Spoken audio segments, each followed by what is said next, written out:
Alex here, just a PSA about some of the content that's gone up on Patreon over the past month. The last 3 albums we hit were Axis, Bold as Love by Jimi Hendrix, Bookends by Simon & Garfunkel, and Joni Mitchell's Court and Spark album was the first one for this month. Right now there's a poll going on for the second album this month. It's one of these albums here. Plus tons of singles. Rosalita by Bruce Springsteen, a Pretenders song. If you want to go on there, support the rebuilding of the studio, support the channel, less than a cup of coffee. Link in the description. Thank you either way. Love you. On to the video. Hey guys, hope you're having a great day as well as a great life. Some Rolling Stones on the docket today. The second I saw this title, I was like, one, very interested, and two, just like the naming conventions in rock songs is just so cool to me. Like just name whatever you want. You want 5 do's in a row followed by Heartbreaker, which would be maybe the normal title for another band. Like, I don't know, Zeppelin did it. I don't know, just cool. I like it. Do. Heartbreaker in parentheses. So seems cool. I don't know much on this track other than a bunch of people said to hit it. So been a minute for the Stones. Let's do it. That's cool.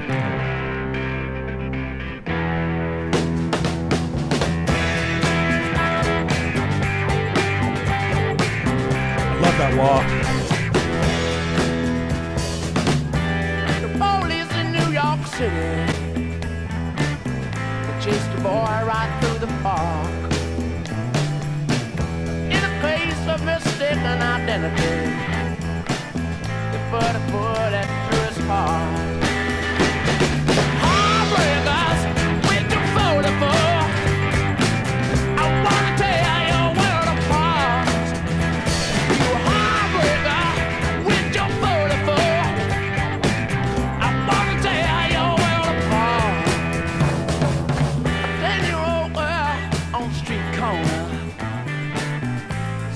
Needles in her arms.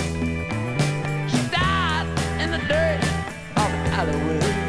Oh man. Mother said she had no chance. No chance. Heartbreaker. Oh man. Heartbreaker. She stuck pins right in her heart.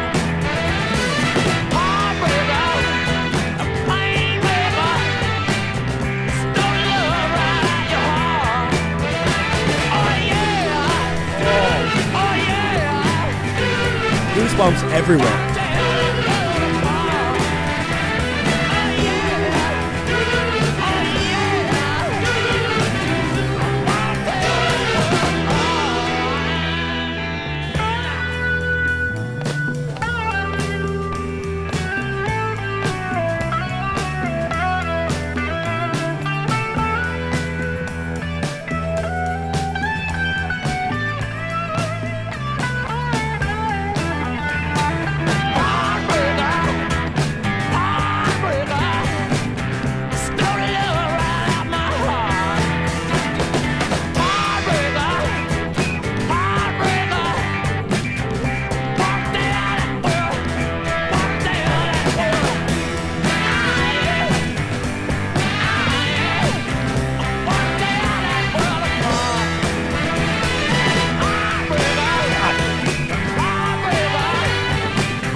That might be one of my favorite Stone songs of all time. That might be my new favorite Stone song of all time.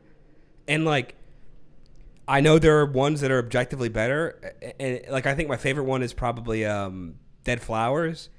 But as far as new songs by the Stones that I'm going to be rotating in my playlist, like this is probably the one. You know, it's funny. I was joking about the title at the beginning of the video, and it fooled me so hard, and maybe I'm reading too far into it. Like, it's one of those things that I shouldn't be, but I'm going to anyways. It almost feels like how dark the subject matter is and how serious it is, that titling it "do do do do do," parenthesis heartbreaker, almost throws you off of that. Like, when I saw the title, I'm thinking it's going to be lighthearted, it's going to be sing-songy.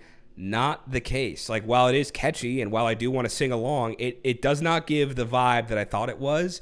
And that switch from what I thought it was going to be to what it actually is made the lyrics, which are already chilling, way more dramatic to me. And I mean, it's talking about very dark subject matter, like a guy being gunned down wrongfully in a park, a 10-year-old girl dying of an overdose in the street from heroin. Like, I mean, that's chilling stuff.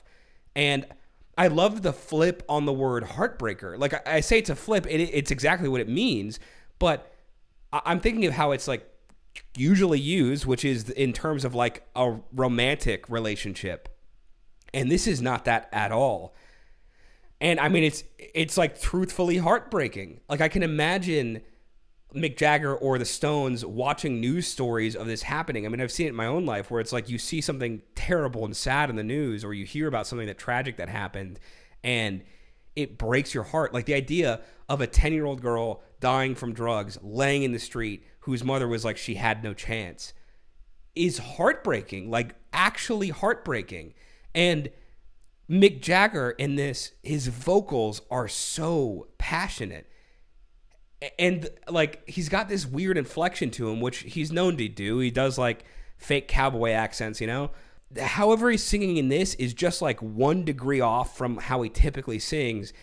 And it makes the passion and the believability just like another echelon more. And I think does such a good job at conveying the lyrics, because not just the dark, tragic events he's talking about, but there's a couple times he says, heartbreaker, I want to tear this world apart, which, man, does that hit. Like, it's aggressive and it's angry, and I can see him feeling that way, and I believe him feeling that way, where it's just, you hear something so tragic and so dark that you just can't believe it. And so you have these just dark, devastating lyrics sung so perfectly. It genuinely might be one of my favorite vocal performances by Mick Jagger that I've heard, and he's got a ton of them to choose from, but from the start to the finish, it's both subdued and impassioned, and when it needs to be loud, it is loud, and it's just done so well. And then that cut with the horns, when the horns come in on the chorus, I legitimately got goosebumps everywhere, and they didn't subside until the end of the song. And I was just floored. It felt like all of this like internalized anger that is being sung about, that again, it almost feels subdued in some way through part of the song. The horns feel like the embodiment of that passion being released. And gosh, it just hits like a brick wall. And then that followed by the actual doot-doot-doos sung by the background singers just adds to that tenfold.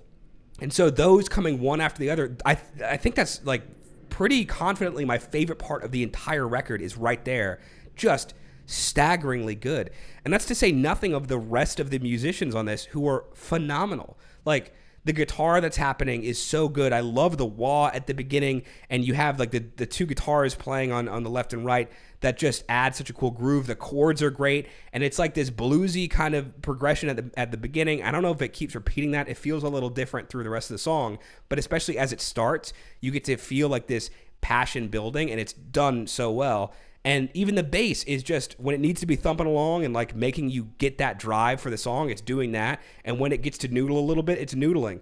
And all of it just works as this perfect blanket, not trying to take your attention away. Like, by the end of the song, I'm not even listening to the instruments. I'm just being enveloped in this wall of sound, and I'm like angry on behalf of it. God, what a great song. I'm so impressed that I can still be this surprised by the Rolling Stones. We've hit a good amount of it, and yet they're still able to surprise me this much. I just can't get enough. Yeah, I think this is fantastic. Rating 3, 2, 1, S. For me, this is a personal S. I can see other people being like, it's not my favorite. I don't like it as much. Because, again, there are objectively better songs than this. But, man, this specific recording session, this song hit me so hard, and like, just the goosebumps, dude. The goosebumps were crazy. Just, yeah, lovely, lovely tune. Dark subject matter that was just talked about perfectly. A lot of nuance, and can't get enough of them. Stones are fantastic. So let me know what you guys think, whether you think it's A, B, S, whatever you think it is. Let me know down in the comments. Let me know why. I'm curious to know your thoughts. And yeah, let me know what other Stones to hit. Catch you next video. Alright guys, thanks so much for watching. If you had a good time watching that video, go and upvote the video, subscribe if you're not already. Check out some other videos here on the YouTube or on the Patreon if you want extra juicy stuff you can't get on YouTube.